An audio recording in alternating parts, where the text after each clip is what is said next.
Often in fantasy games, you'll enter a location and a companion character will say something along the lines of, "By Ysmir's beard, we shouldn't be here." And it's just the same shitty dungeon with the same mid-assets you've been in dozens of times at this point. But the mines in Thicket and Fear and Hunger genuinely give you that feeling of, oh shit, why did I come here? Let's start with the cave and the mines. So you take the cage down and find yourselves in a great expanse that seems almost endless, and like it shouldn't be possible that it's even here, like the MCU's awfulness. Monolithic statues are haphazardly placed around the area, looking down on the player, judging you. A howl can be heard in the distance. Burnt corpses litter the ground. A grotesque creature has been chained to a wall and oozes yellow blood. You come across a bridge, and it's here that you're confronted by a monstrous hound with 6 eyes, which is a moonless, a wolf that's been exposed to the darkness and transformed by it. A lone cave wolf who was once driven away from her pack because of her superior strength. The black has its way of changing the nature of wolves. But Moonless isn't some feral beast that needs to be dispatched. An objectively morally good player will try to communicate with Moonless and offer to feed her rotten meat, which she happily accepts. To be fair, it still probably tastes better than normal dog food, at which point you have the option to have her join you, or to set her free. Obviously she's coming along, just in case we need a snack at some point. It is that kind of game. The cave is populated by the ever-annoying cave gnomes, and if you aren't careful you'll stumble across their main nest and encounter the Cave Mother.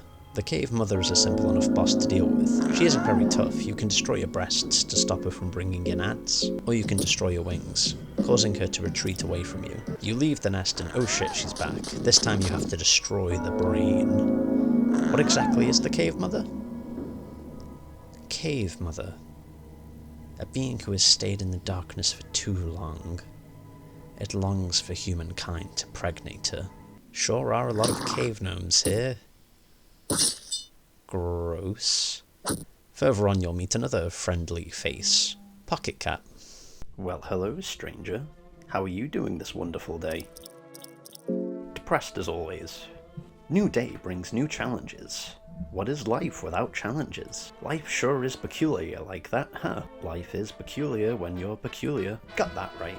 I'm liking you already. I know we just met, but I feel a connection forming here already. I hope you don't mind if I ask this straight.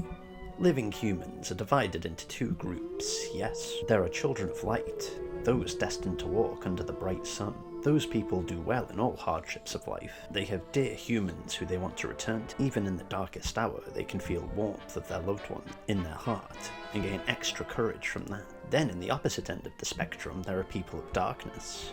Those humans are often driven to depression and sorrow because of life's peculiar ways. But they have learned how to live with those feelings. In fact, they have grown to love the ever-pressing darkness within.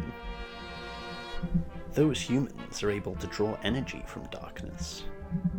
They are not dependent on other people. They only need darkness. They're all the friend. So, humans of light and darkness, which one are you?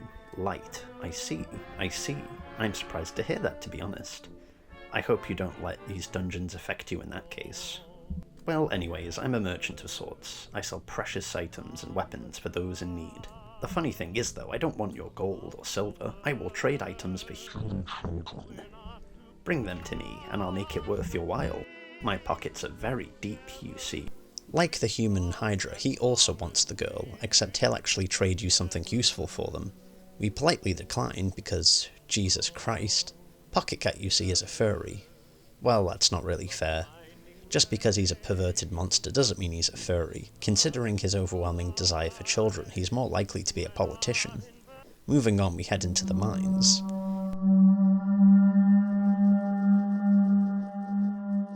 Once inside, you see a mysterious person with long white hair and an old weathered face collecting something off the ground. Oh, new visitors. My name is Nozdalamus. I'm an alchemist living down here. Pleased to meet you. You cannot quite tell if the alchemist is a woman or a man. Something about his stature seems almost otherworldly or ancient. Nice to meet you too. The white-haired alchemist gives you a smile that seems almost too genuine. My apologies. I left a kettle on, and I'm in a bit of a hurry. Let's meet again. Weird dude. Further up, the spectre of a knight patrols the hallways. You cannot harm him, and trying to do so will result in the sudden case of I can't feel my legs. Running past the ghost, we find a dormant suit of armour and an archway. Trying to go through the archway will result in the Spectral Knight appearing and once again turning you into Swiss cheese. Because you can't hurt it. You can, however, attack the armour itself. The armour isn't too difficult, but if you haven't dispatched it by turn 2, the Spectral Knight shows up. You have to destroy each piece individually, so throwing an explosive vial or something like that usually does the trick. Big Dick Johnson is defeated. Unfortunately, the armour is too big for us to wear, so we won't bother looting it. Who is the Spectral Knight? A virtuous knight who was on a path to the black of the dungeons. He met the Alchemist, Nosramus, on his way down, who saved his life. The old knight decided to serve Nosramus for his lifetime, and beyond. Why was he trying to get to the darkness of the dungeon? It's frankly impossible to say. But we can now go through the archway, and we can meet up with his master, Ancient Twink, or Nosramus, as his OnlyFans subscribers call him. Nosramus is a fascinating character in his own right, and worth exploring in a different video. All I'll say for now is that his viewpoint on the darkness is interesting, and counter to pretty much everybody else's viewpoint of it being a sort of unnatural miasma. He puts the suggestion in our heads that the darkness isn't such a bad thing. In fact, outside of humanity's limited perception, it's a perfectly normal phenomenon. Leaving and venturing further on, you'll encounter a Yellow Mage. Here's another fun lesson for you. Some enemies can hurt you outside of combat in certain circumstances. Yellow Mages literally cast a spell called Hurting, which means if you don't sneak around them or immediately engage them in combat, your limbs will explode off your body. They aren't too much to deal with in combat, removing their left arm and leg will stop them from casting spells, which will allow you to talk to them if you're so inclined. Talking to them, they reveal to you their master, Najra, the head guy from the other video, and they give you an amulet. If you're able to kill them and find Najra, he may be willing to take you on as a pupil. You kill the Yellow Mages, and here you find the village of the Cave Dwellers. If you aren't playing as Dars here, you'll find her being savagely beaten down by one of the Dwellers. You can choose to initiate combat and save her life. Afterwards, she'll talk to you and join your party if you want her in. Oh, thank goodness. Do you know what they did to me? I cannot talk about it, no. Thank you for your help, for 1,000 times. Without you, I'd be dead by now. Glad I could help. I'm so relieved there are still good people in this world. To be honest, I'm just surprised to see a sane person in these dungeons. If there is anything I can do for you, let me know. I am in debt to you. The things they did. What are you doing down here? I stepped down to this darkness to save my captain, the captain of the Knights of the Midnight Sun. Maybe you've heard his name. It's Legarde. If you ever met him, you would surely remember him. My name is Dars. Do you think you can remember that? Would you like to travel together? Yes, please. That would be the wisest thing to do, obviously. I would gladly join your party until I can fulfill my mission here. Travelling further into the village of the Cave Dwellers, you'll find all sorts of loot. They aren't much for conversation though. The most important thing you'll find is a piece of rope. From there we have to move into the Altar of Darkness. You tremble before the Altar of Darkness. Aren't we having fun? At the end of the room, a colossal alien being lies completely still. A plank at the edge of the precipice allows you to gaze at its face. The monster seems impossible. You can't even see where the creature's body ends, if indeed it does.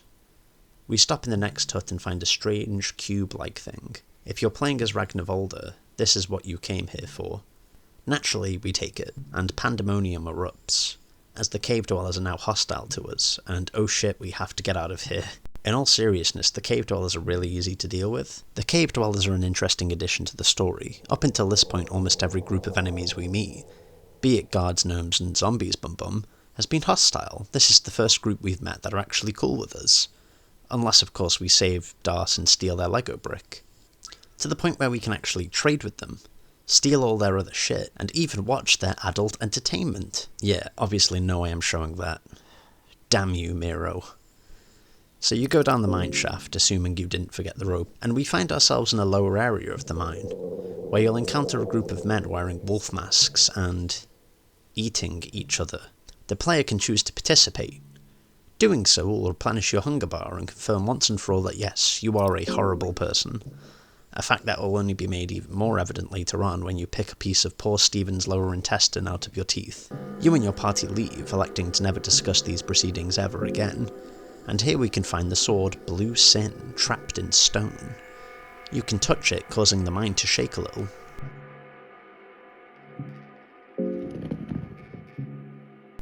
Okay, so it seems a bit precarious, but let's touch it again, what could go wrong?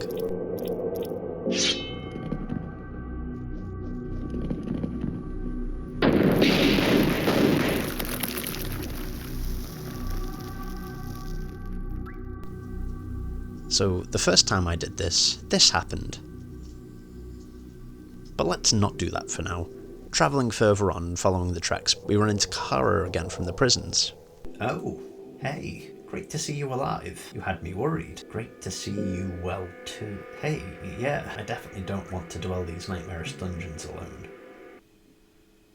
I'll stick with you guys for sure. Now, at this point we can either accuse Kahara of stealing, which will mean he immediately becomes hostile to us, or play dumb, which Kahara will take as a small mercy and join up with us. What a team we'd assembled up until this point. I can't wait to kill them all to achieve my own selfish ends. We finally leave the creepy-ass mines and find ourselves back in the lowest part of the dungeon, and in the area that Legarde, remember him, is being kept in. Hooray! There's a deeper story going on with the mines. The darkness that infects the top of the dungeon and transforms the guards and the ghouls and the nightcrawlers into the facsimiles of humanity that they currently are, were infected by this darkness, which crept up from the mines. In the area that you can recruit Kahara from, you can also find this note. 16th of August, 1590.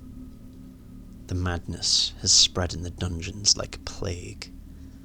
Some even suspected the plague that's running wild at the kingdom of Rondon as the cause for all of this, but the symptoms are very different.